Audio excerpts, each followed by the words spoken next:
On to the Colonial Society of Massachusetts' April stated meeting. I'm Bob Allison, president of the Colonial Society. We are a scholarly organization founded in the 1890s to publish primary documents of early American history.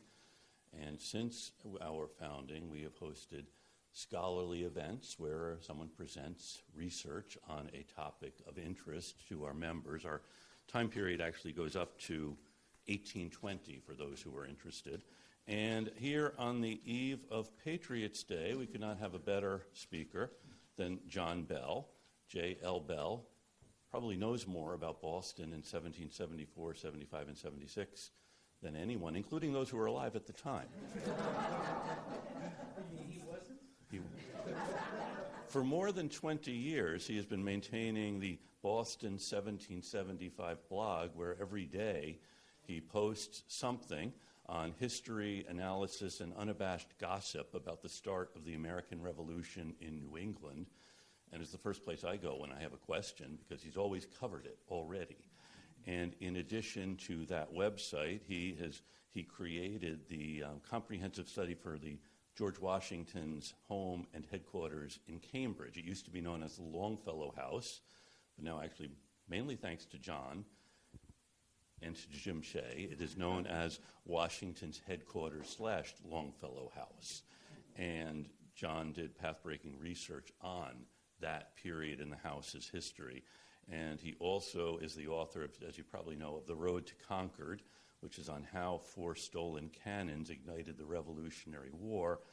And he's also written a really interesting article, From Saucy Boys to Sons of Liberty, Politicizing Youth in Pre-Revolutionary Boston, in a volume on children in colonial America. And he also is the author of the text of a graphic novel, Maverick Island, about slavery and other things in actually 17th century Boston, in colonial comics. So it's astonishing to read the articles he has written for the American Journal of the American Revolution and other sites, and we're really delighted to have him with us today to talk about the mystery informants of Dr. Joseph Warren. So please welcome our member, John Bell.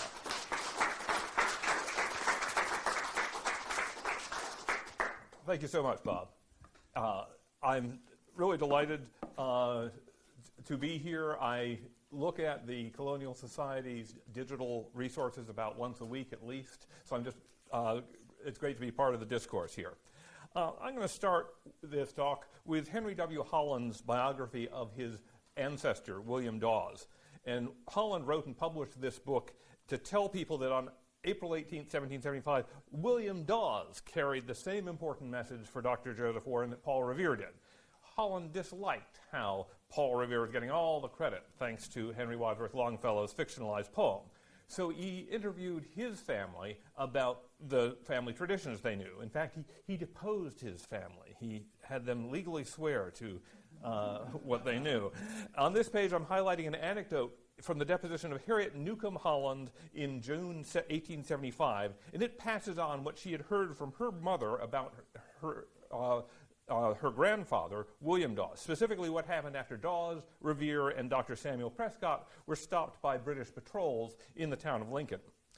He thought himself pursued by 2 horsemen who were following him and rode rapidly up to a farmhouse, flapping his leather breeches and stopping so suddenly that his watch was thrown from his pocket, and shouting, "Halloo, my boys, I've got 2 of them." His pursuers turned on their horses and rode off. And that's a tale of a wily Yankee fooling British military gentlemen. It's the sort of story that would entertain grandchildren. It's the sort of story that would please the American public during the centennial. In sum, it's a story that seems too good to be true. Now here's a page from the Pennsylvania Journal published on May 24th, 1775, a little over a month after the Battle of Lexington and Concord. And it describes one alarm rider being chased by a pistol-carrying army officer riding up to a house and bellowing, turn out, I've got one of them." So this is basically the same story that Dawes later told his children. And he made it up. He at least made it up within the first month. And so one lesson I derive from this is that sometimes even good stories can be true. And the second is that in the immediate aftermath of the Battle of Lexington and Concord, Americans knew that express riders had come out of Boston spreading news of the British March, and naturally that prompted questions about where those express riders had gotten their crucial information. On April 18th, 1775, lots of people in Boston could see the signs that the Army was preparing for some mission. A dispatch had arrived for General Thomas Gage from London. The light infantry and grenadier companies were training. The Navy was collecting boats. But there were important questions like, where was General Gage? Where would he try to strike? Would he detain political activists in Boston? Would he try to seize artillery pieces? And some of those were as close as Watertown and Newton. Would he try to arrest John Hancock, president of the Massachusetts Provincial Congress, and Samuel Adams, who everybody knew was the real person in charge? Or would he aim for the Congress's collection of cannons and other supplies? And if so, at which collection, in Worcester or in Concord? And that was the crucial question, where? And it's pleasing to report that historians began to collect information on that mystery of how the Patriots gained their intelligence before the end of the 18th century. One of the earliest to investigate was the Reverend Jeremy Belknap, then the minister of the town of Dover, New Hampshire. In the fall of 1775, Belknap visited the Continental Army camps around Boston, checking on the New Hampshire troops and observing the siege. And he kept a diary of that trip, which was published by the Massachusetts Historical Society in 1860. After returning to Dover, Belknap added this entry dated October 25th to his travel diary, what I'll excerpt. Mr. Waters informed me that the design of the regular troops, when they marched out of Boston on the night of April 18th, was discovered to Dr. Warren by a person kept in pay for that purpose. On the night of April 18th, they took every imaginable precaution to prevent a discovery. Their men were not apprised of the design till, just as it was time to march, they were waked up by the sergeants putting their hands on them and whispering gently to them. Sergeants are known for whispering gently to them, and were even conducted by a back way out of the barracks. And the account then listed a bunch of signs that people had seen indicating the march was imminent, and Belknap concluded, these circumstances being communicated to Dr. Warren, he applied to the person who had been retained and got intelligence of that whole design. Historians have treated this source with skepticism. In fact, despite the MHS publishing Belknap's diary before the Civil War, almost no book has discussed the person kept in pay by Dr. Warren and his colleagues. American authors may have shied away from recounting how the Patriots had bribed somebody for his information. It's more reassuring to talk about the unity and the shrewdness of the Yankees watching the soldiers. And then, even more important, I think, is the big question of where Belknap collected his information. How could this otherwise unidentified Mr. Waters in New Hampshire have any reliable knowledge of Dr. Warren's secret source down in Boston? Was this statement anything more than well-traveled camp gossip festooned with unconfirmable claims? So that was one of the very first historic investigations, such as it was, into this question. Another major statement about the Patriots' informants appeared in the Reverend William Gordon's History of the Rise, Progress, and Establishment of the Independence of the United States of America, first published in London in 1788. Gordon was based in Roxbury, so he knew the Boston Patriots well. He was especially close, it seems, to Samuel Adams. And he wrote of April 1775, the Grenadier and Light Infantry companies were taken off duty upon the plea of learning a new exercise, which made the Bostonians jealous that there was some scheme on foot. A daughter of liberty, unequally yoked in point of politics, sent word by a trusty hand to Mr. Samuel Adams, residing in company with Mr. Hancock at Lexington, that the troops were coming out in a few days. Mr. Adams inferred from the number to be employed that these military stores were the objects, and not himself and Mr. Hancock, who might more easily be seized in a private way by a few armed individuals. When the Corps was nearly ready to proceed upon the expedition, Dr. Warren, by a mere accident, had notice of it just in time to send messengers. So Gordon described two different pieces of information reaching two different Patriots. First, Samuel Adams, outside Boston, heard from a sympathetic woman with a loyalist husband, it sounds like, that a march would happen in a few days. And the Patriot leadership had already acted on that warning when Warren, by a mere accident, heard that the march was imminent, just in time to send Dawes and Revere out to Lexington.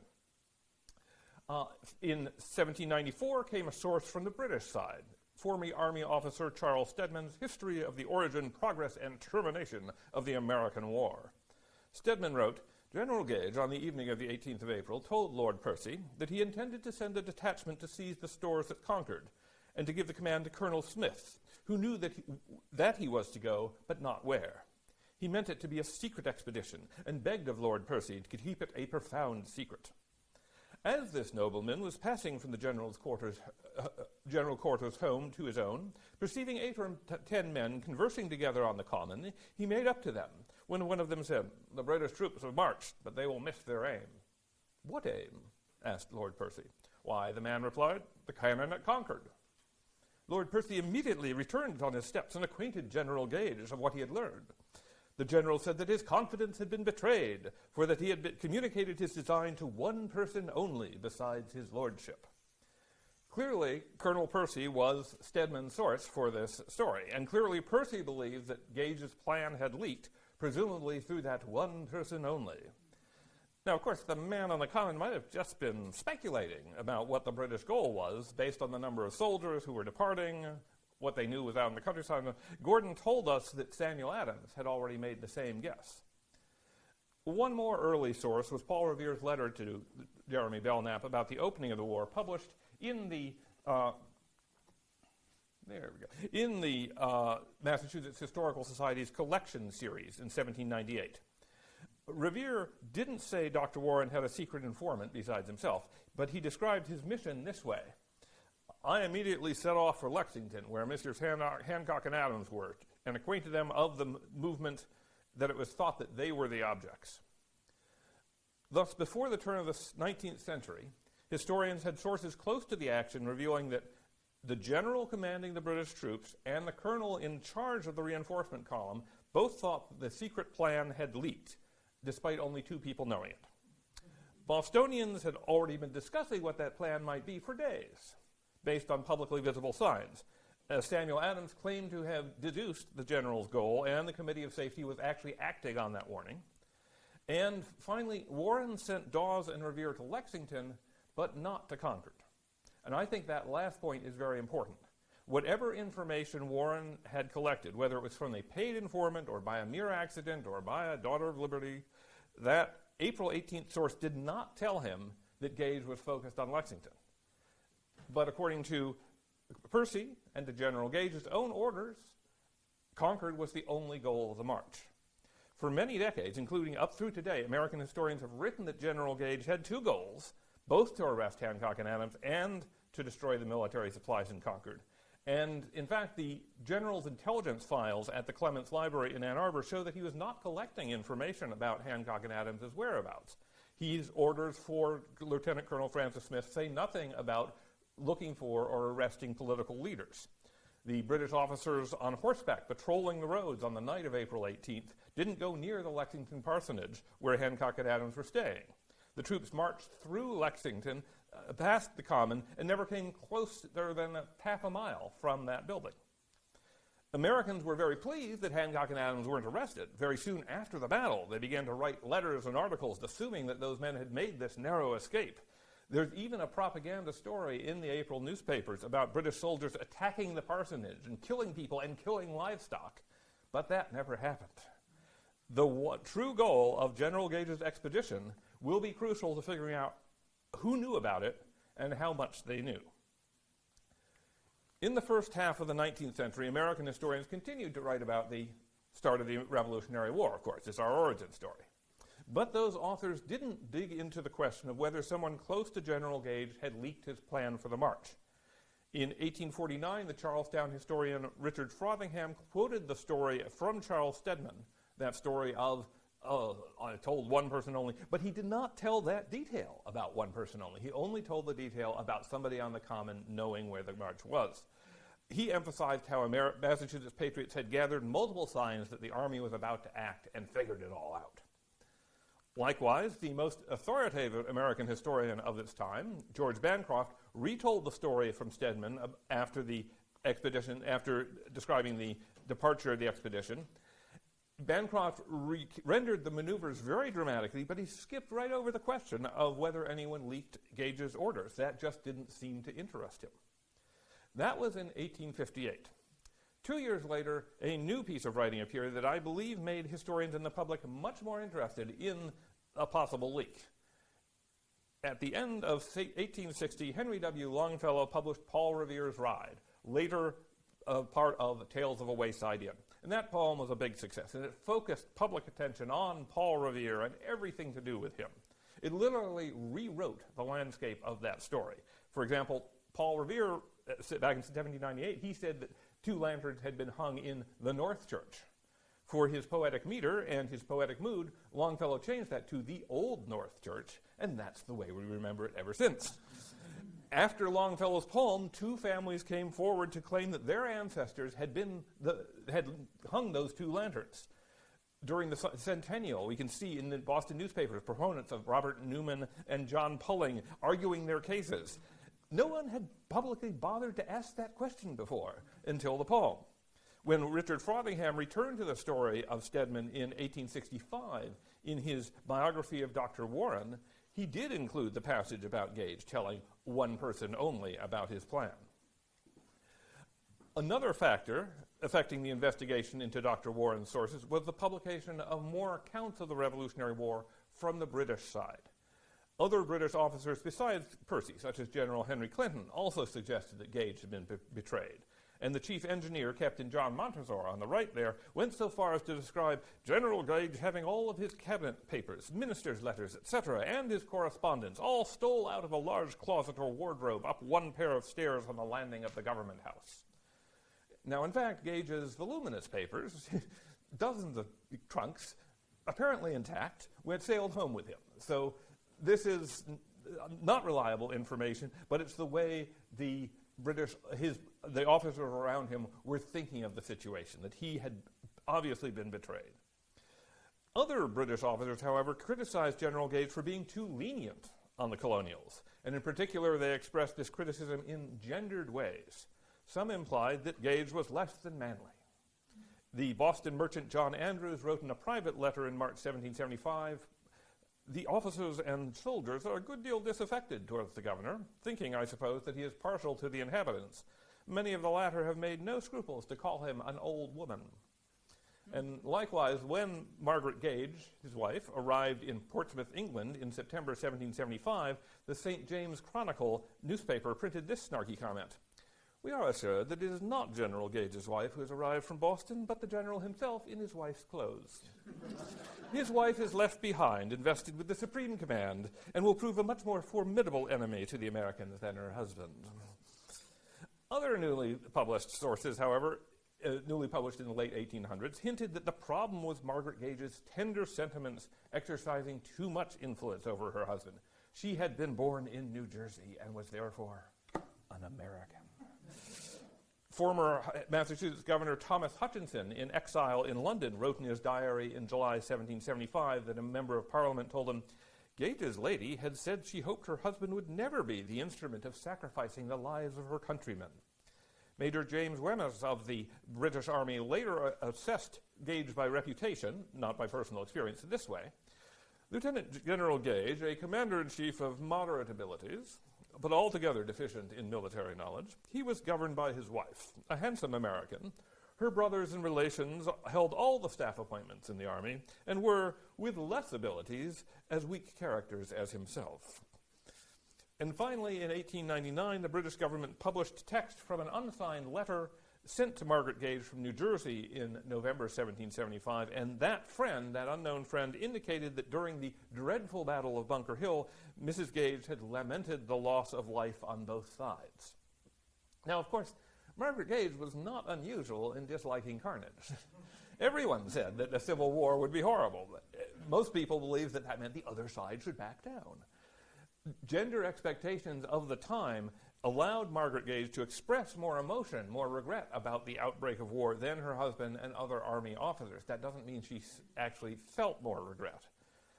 But even with all that criticism of the Gages, no contemporaries accused Margaret Gage of betraying her husband and the crown. No one complained that she had befriended Massachusetts patriots in the less than 1 year that she lived in the province. In fact, no Massachusetts patriots that I found even described meeting her. Nonetheless, by 1881, an idea had arisen that Margaret Gage had betrayed her husband. Notably, I have not found any author actually saying that they believe that. Instead, I found a lot arguing against it, criticizing unnamed predecessors for even suggesting it. These authors wrote that the real problem was army officers grousing about their commander, as men in all armies do, and choosing to blame the general's wife. In 1881, the Reverend Edward Everett Hale wrote in the Memorial History of Boston, "This is one of the flings up of the time upon Mrs. Gage, who was American-born. The English officers who disliked Gage were fond of saying she had betrayed his secrets. But in this case, about 800 men were embarked for Cambridge. 10 Boston men on the common might well have known it, and the cannon at Concord were a very natural aim." Later, the Reverend Henry Belcher wrote in The First American Civil War, published in 1911, "Suspicion attended this lady as not being not too loyal to her husband's party and to the king. It was hinted that the governor had no secrets from his wife, who passed word to the spies swarming outside." Belcher didn't explicitly adopt or refute those allegations about Margaret Gage. He just laid them out there. But he also offered no evidence for them. Also in 1911, Alan French's The Siege of Boston echoed Hale. "The student of the time sees this story as a side thrust against Mrs. Gage, upon whom, as an American, the officers were ready to blame the knowledge of secrets which were gained by Yankee shrewdness alone." And 14 years later, French wrote in his Day of Lexington and Concord, "It has frequently been said that the one person only was the general's wife who told his plans to the Americans. A basis for this conjecture has been seen in the statement of the Reverend William Gordon's history that a daughter of liberty unequally yoked in point of politics had previously sent a warning to Adams in Lexington. But this was not necessarily Mrs. Gage, nor was Mr. Stedman's one person only necessarily a woman. No other hint has come down that Mrs. Gage was untrue to her husband's fortunes. It is wiser to leave such speculation to those who like romance."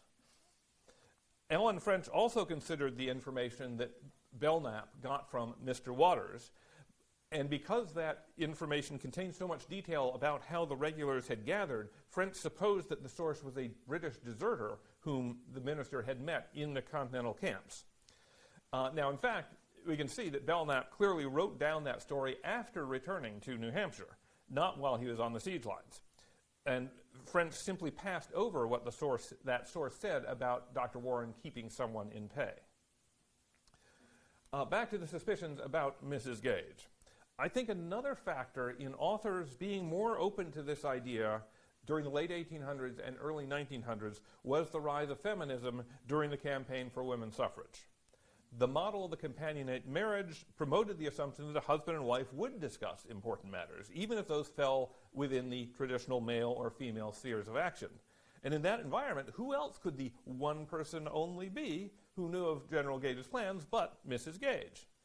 Now, we know, in fact, from our own experience, that people can have close, loving marriages and yet avoid sharing professional secrets, especially if they work in the field of national security.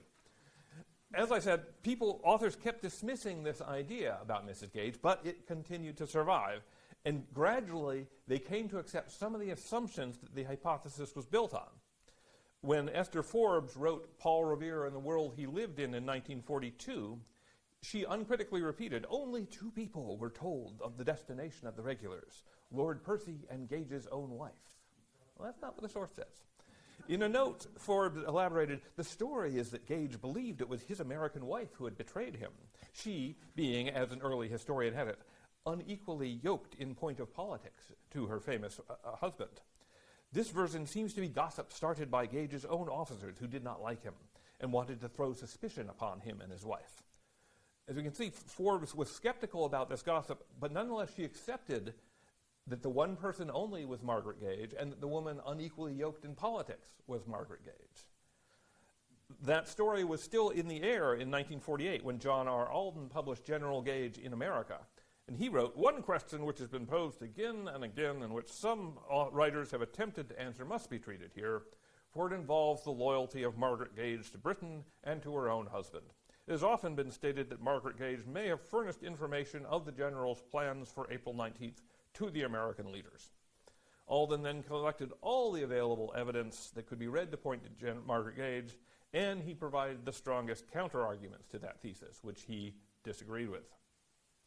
Unless another argument comes to light, I think the first serious historian to seriously point the finger at Mrs. Gage, not just to say that some British Army officers had gossiped about this or some previous unnamed authors had done so, was David Hackett Fisher in Paul Revere's Ride, published in 1994.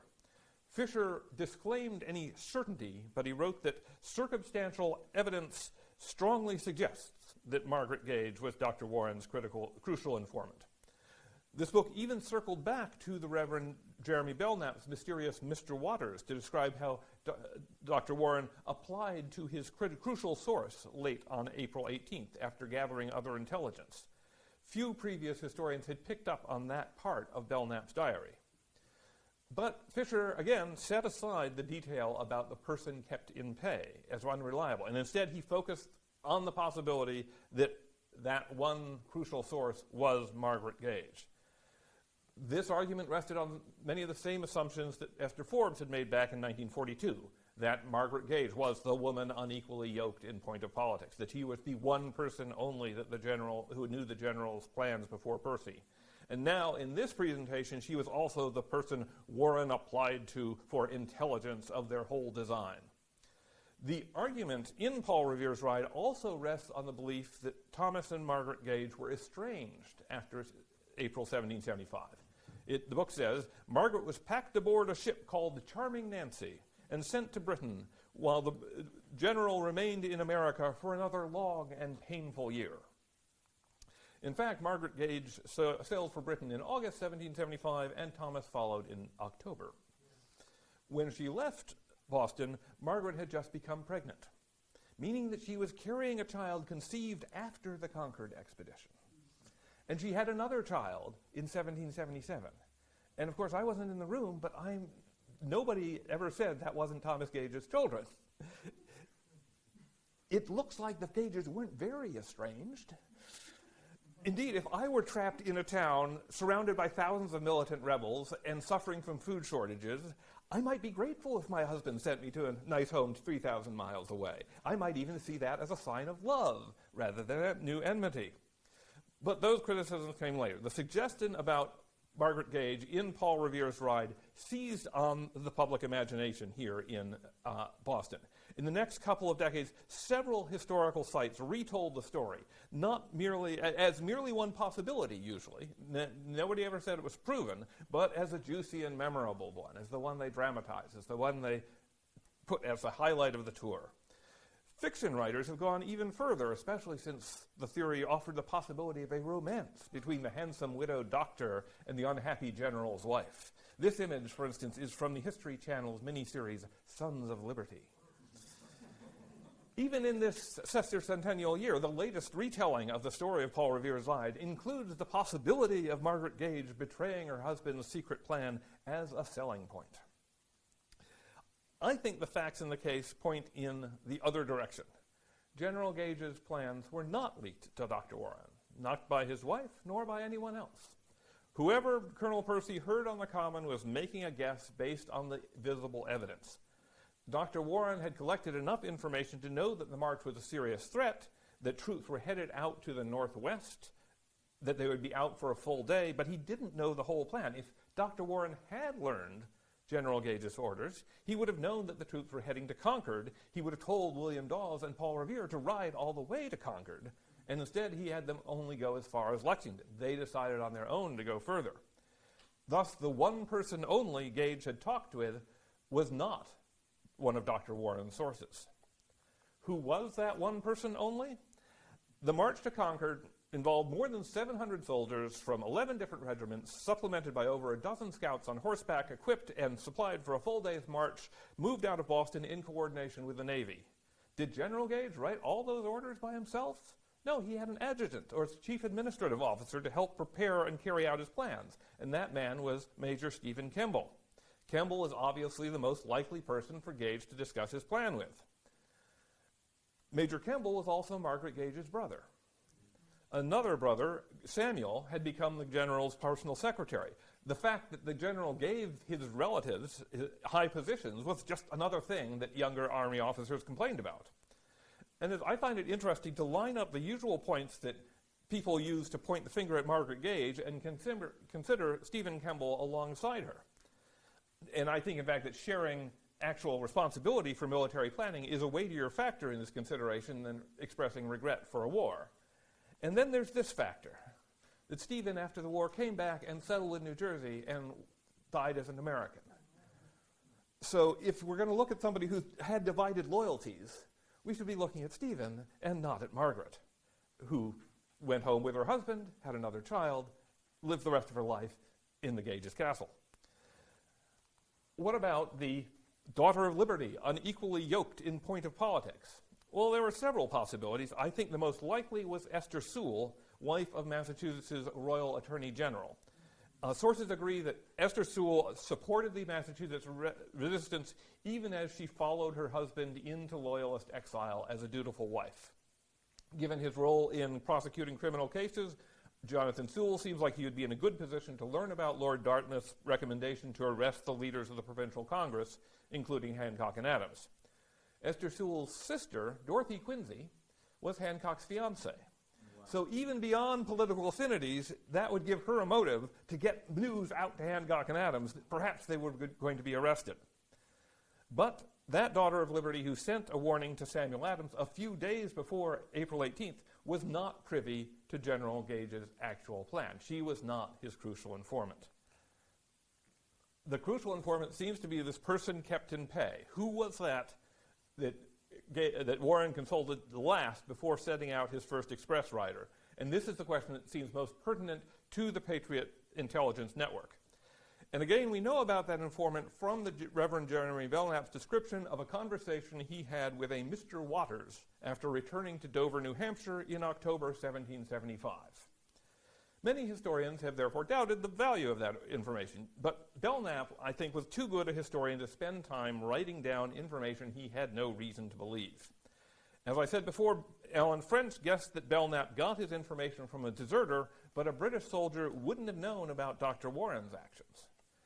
We can use other details in this account to assess its value. For instance, it mentioned only 4 people by name: Dr. Warren, Hancock, Adams, and the infamous Captain Beeman. That must be Thomas Beeman, a Loyalist refugee from Petersham, Massachusetts. He had been driven out of his house in March for being a Loyalist. Beeman's heirs told the British Loyalist Commission that he was a volunteer with the military detachment to Concord.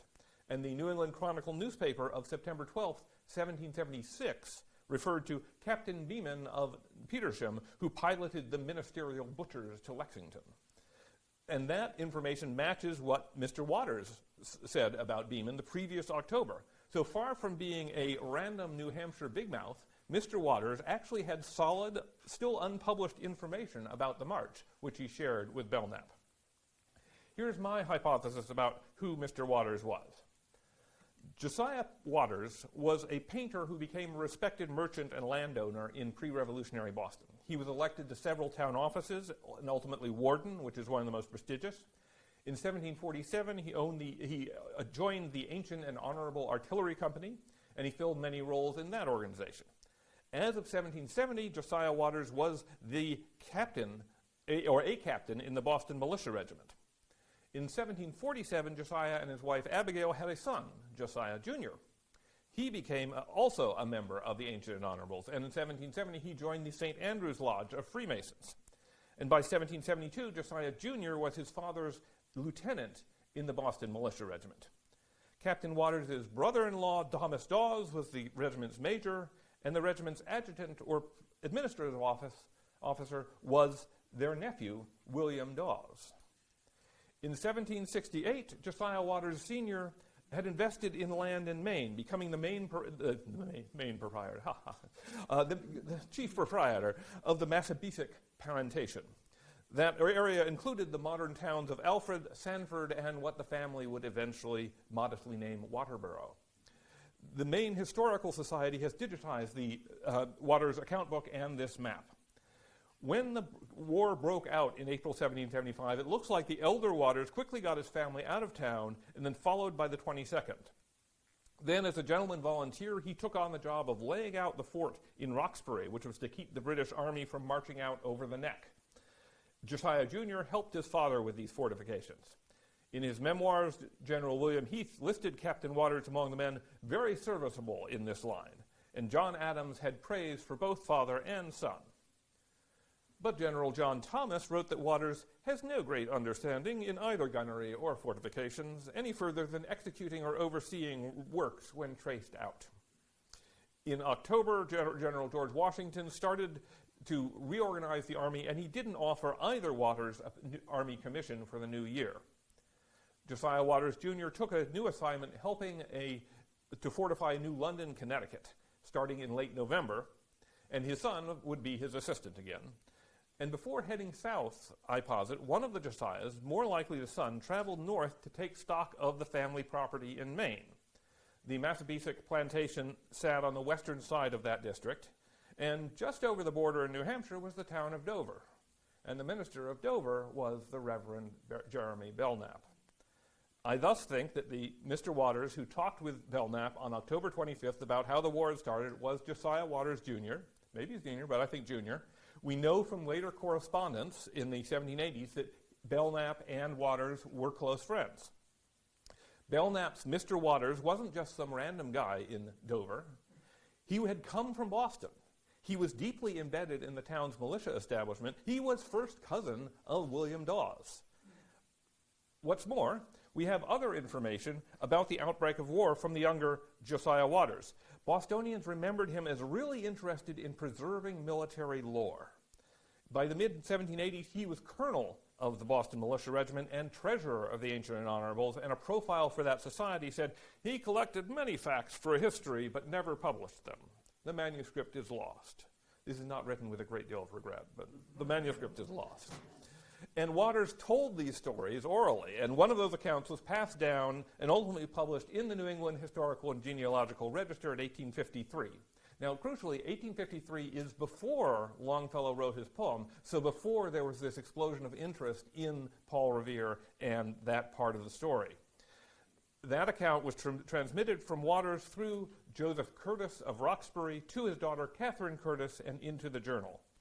And about the first alarm rider, that account says, the intelligence that the British intended to go out to Lexington was conveyed over Boston Neck to Roxbury by Ebenezer Dorr of Boston, a leather dresser by trade, who was mounted on a slow-jogging horse with saddlebags behind him and a large flapped hat upon his head to resemble a countryman on a journey. Josiah Waters followed on foot on the sidewalk a short distance from him until he saw him safely past all the sentinels. Now, we know that the rider who went out the Boston Neck was William Dawes.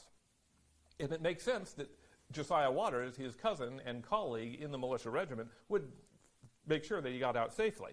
We know that Dawes was indeed a tanner or leather dresser before the war. His horse was indeed slower than Revere's. I think the Curtis family muddled William Dawes' name with Ebenezer Dorr, who was a man who came from the town of Roxbury and had become prominent in the early China trade. And, you know, when you, on an old Yankee, you pronounce Dawes and Daw pretty much the same. Thus, this third-hand account from 1853, though imperfectly preserved, does seem to be based on reliable information. So let's move to what that account says about the crucial informant. The Americans obtained this news through an individual by the name of Jasper, an Englishman, a gunsmith by trade, whose shop was in Hatter's Square. He worked for the British, but was friendly to the rebels.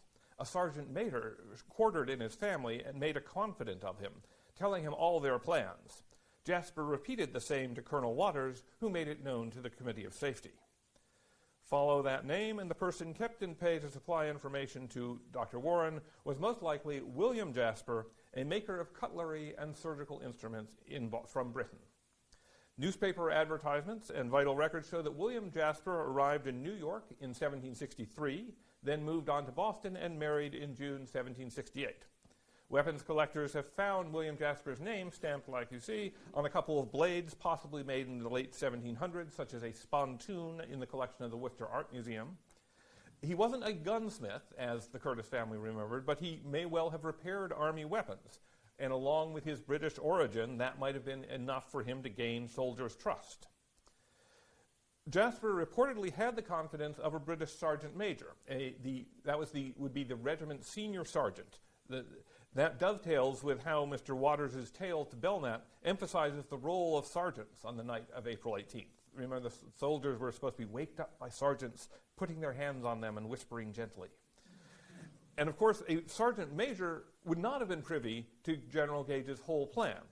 But by the afternoon of April 18th, he probably knew some details, like how much food and ammunition the men had been ordered to pack, how they would leave Boston and when. A sergeant would not have known about the destination of the march to Concord, but of course, Dr. Warren didn't learn that either. William Jasper and his family were still in Boston after the siege, and in 1782 he advertised that he had lately invented and completed an instrument for drawing teeth perpendicular. He died in 1786, leaving a very small estate to his widow and children. And I therefore posit that Dr. Warren's crucial informant was this British-born cutler, William Jasper.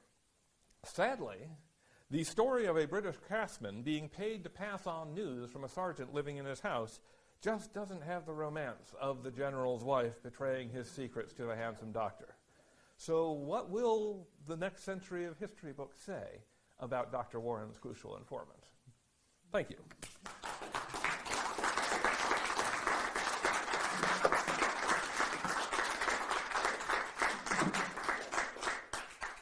If you have questions, which I'm sure you will, wait till someone takes a microphone to you so our online audience can hear. Any questions?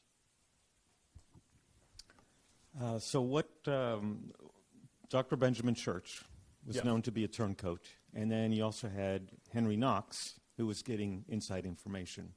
So where do those two come in this whole saga? Okay.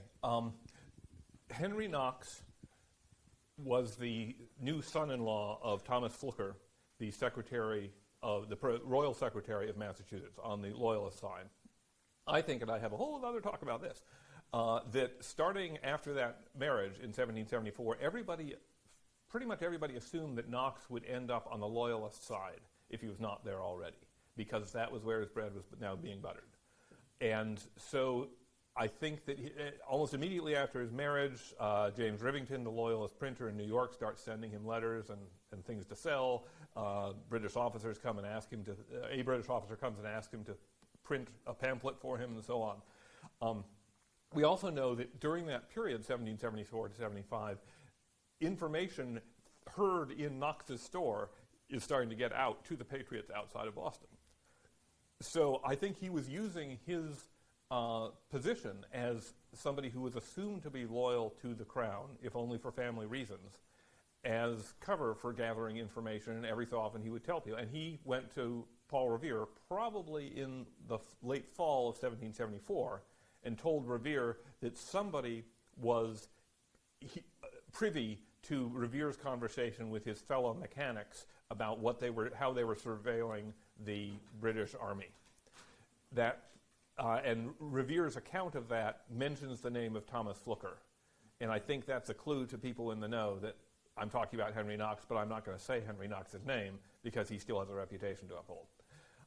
Dr. Benjamin Church may have been the person sharing information about the meetings at the Green Dragon Tavern, which Revere worried about.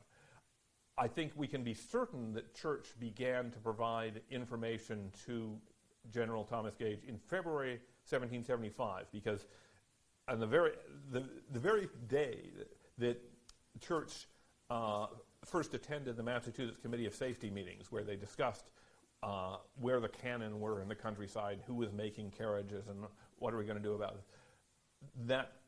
That same day, Gage put notes in his intelligence files about all that stuff.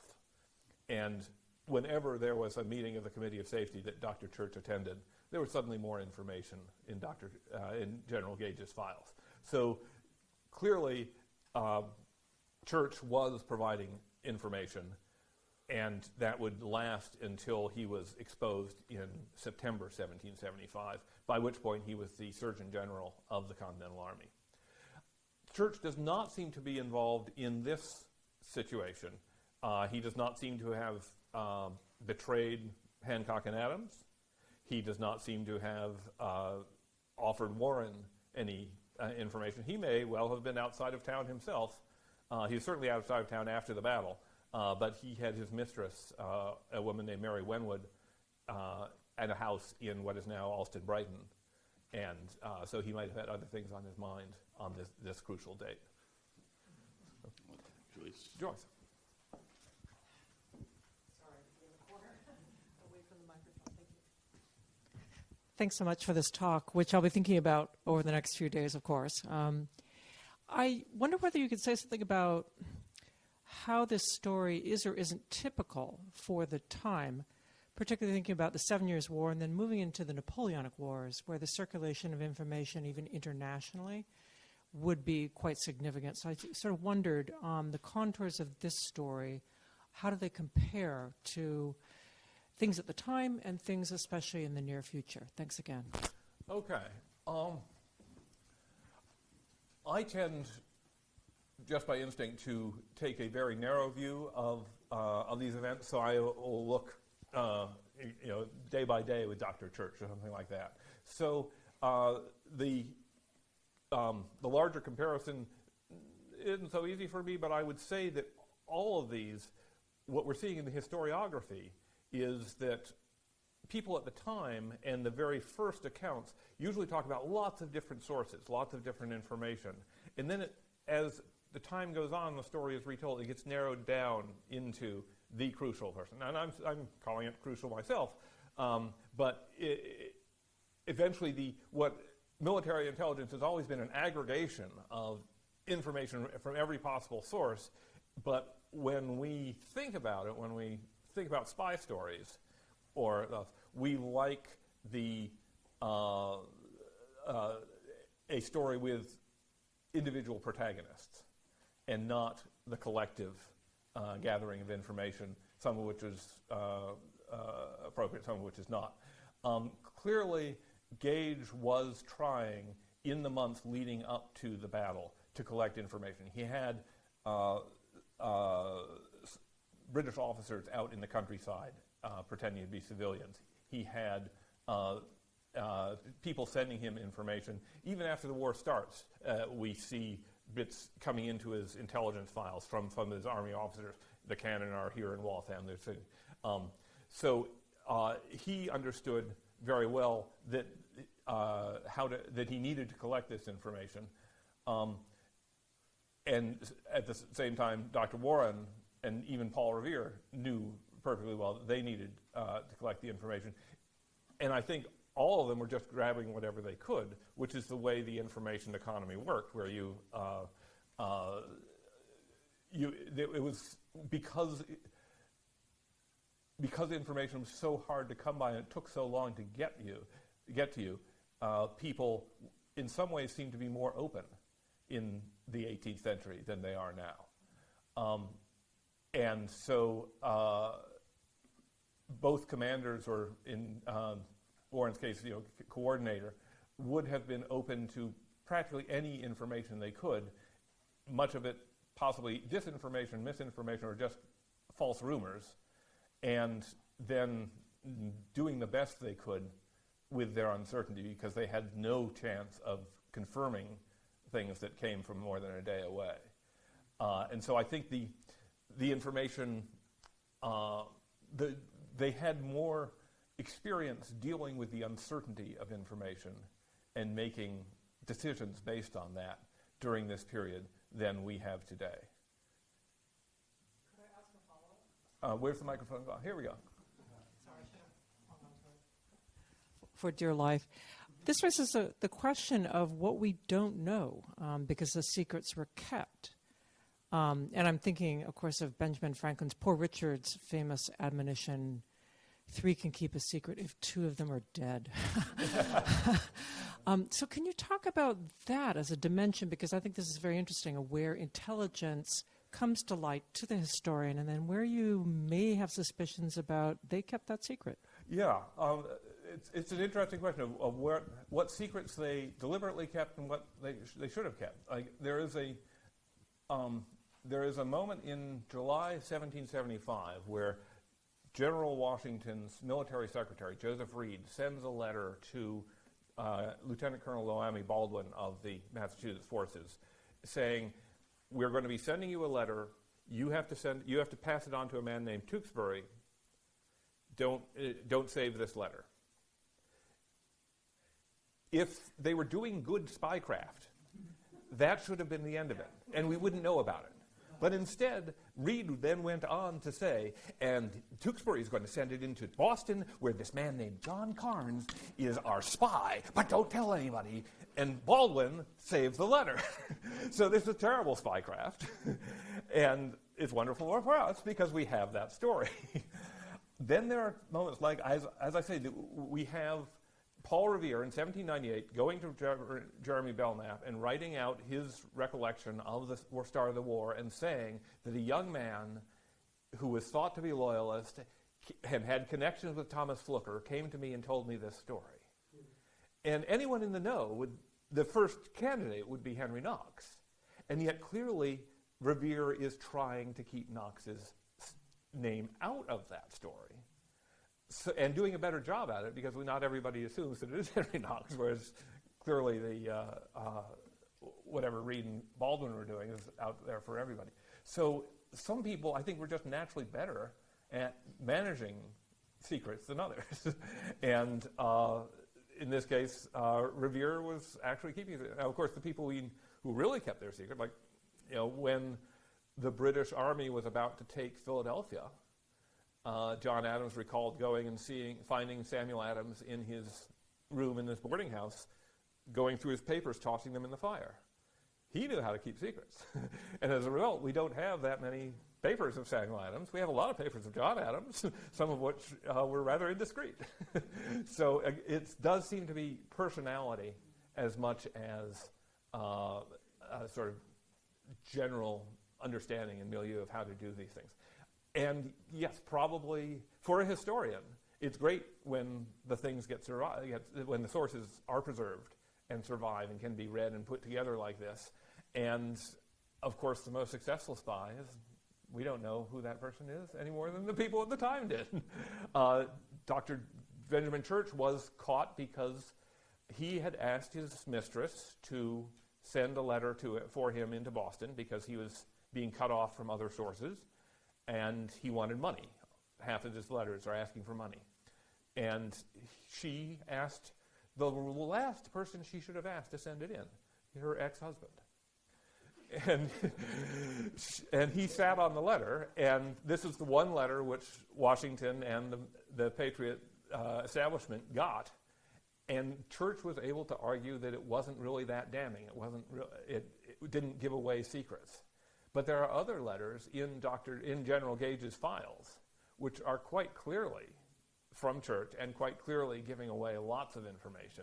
And so Church's plea, his excuse that he wasn't providing information, doesn't hold water. But because they had only one letter, he was able to get away with it enough that they never really convicted him. We are left with this incomplete record. Loami Baldwin, the man who saved the letter he should have burned, he was also his very best friend with another man from Woburn named Benjamin Thompson, who later in the war defected to the British, became Count Rumford, and had in fact been spying for the British, for General Gage, since the spring of 1775.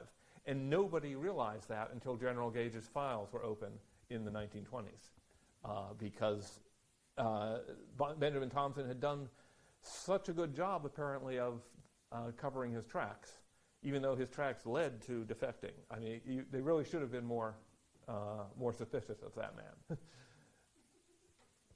Any other questions? Len in the back, and then. Are Gage's letters available online by any chance? General Thomas Gage's letters are being digitized slowly by the Clements Library in Michigan. Right now, you can read the correspondence he had with his bosses in London, the Secretary of State and the Secretary of War. You can, in fact, read the two copies of the letters they sent to him, or Lord Dartmouth, the Secretary of State, sent to him saying, "Now is the time to act. We think you should start arresting people." And they sent 2 copies to make sure he got them, and then he didn't go out and arrest anybody. So what I'd like, sooner or later, they're going to get to the intelligence files. Sooner or later, they're going to get to the discourse with Boston civilians and like what he did when somebody was caught in a wagon with wagon piled with manure, and under the manure were boxes with 13,000 bullet cartridges in them.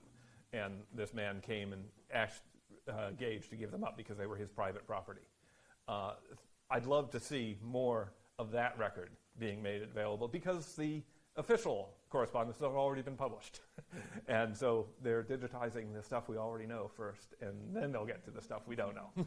But it is there. They also have the Clinton papers. They also have, I mean, they are working like every institution on digitizing, and they're making things available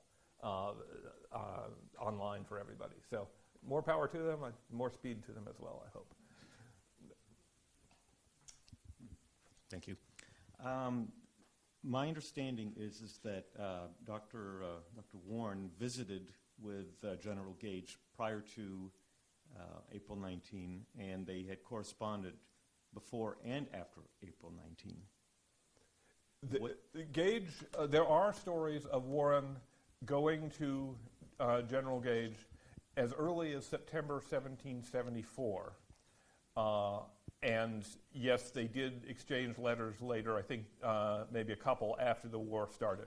In this case, these were always official or semi-official visits because Warren was part of a delegation or representing a Boston committee or the Massachusetts Provincial Congress.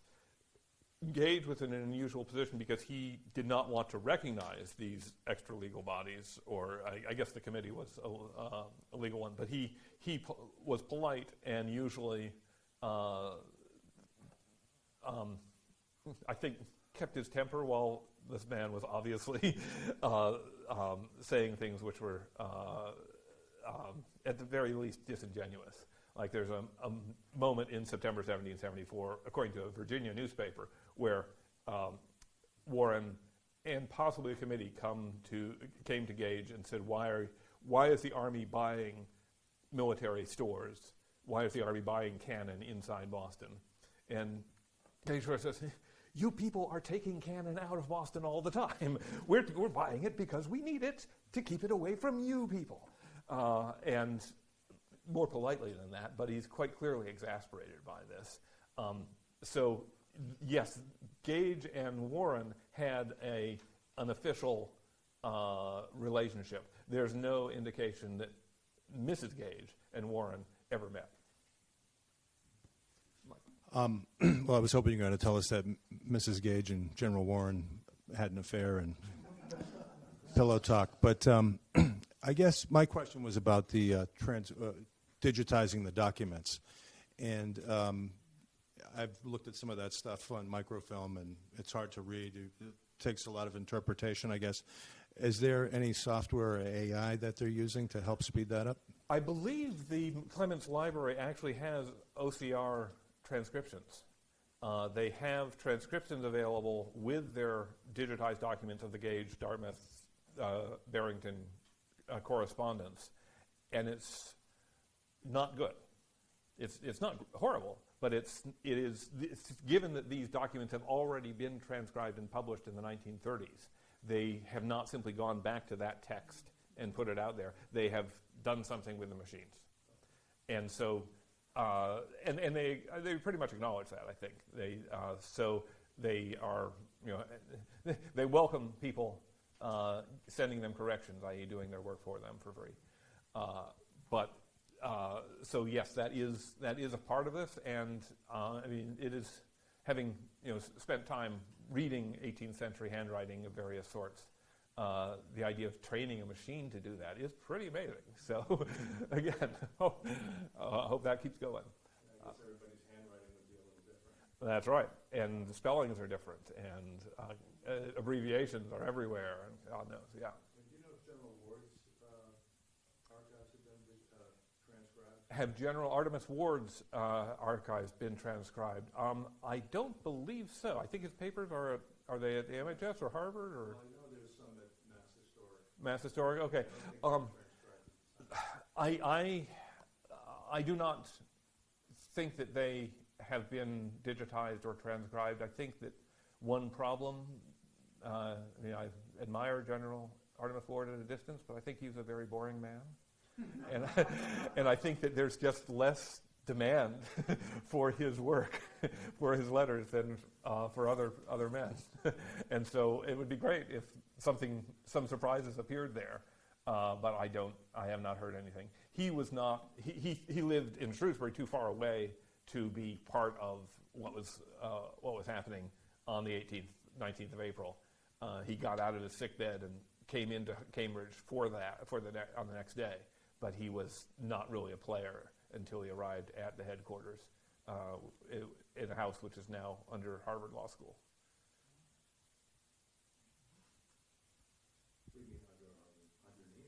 The site of the Hastings House, which is where the Committee of Safety and General Ward had their headquarters in the first days of the war, is now on the campus of Harvard Law School, and there is a stone for it. That's also the house where Oliver Wendell Holmes was born, the senior. I was going to say there's a 2-volume edition from the Clements Library that shows Dartmouth and Gage correspondence. That's the one. Oh yeah, I mean they're Dartmouth. The official letters of Dartmouth, Gage, and Viscount Barrington, the Secretary of War, have been published. They've been published recently enough that it's still under copyright, so you can't just find it online. But they're good transcriptions. They're useful. No, I have a 2-volume edition on it. But because those are the official ones, they're known, but they're just not as they don't have the secrets. We can continue this conversation over drinks and refreshments, and I invite everyone to come back on May 8th for the Friary Forum, when we can address many of these issues, because we have Karen Wolf from the John Carter Brown, Scott Casper from the AAS, and Paul Erickson from the Clements Library will be here talking about archives and the revolution. So thank you all. Thank you, John. Thank you, Bob. And happy Patriots Day to those who celebrate. I think that's the way we say it now. So thank you.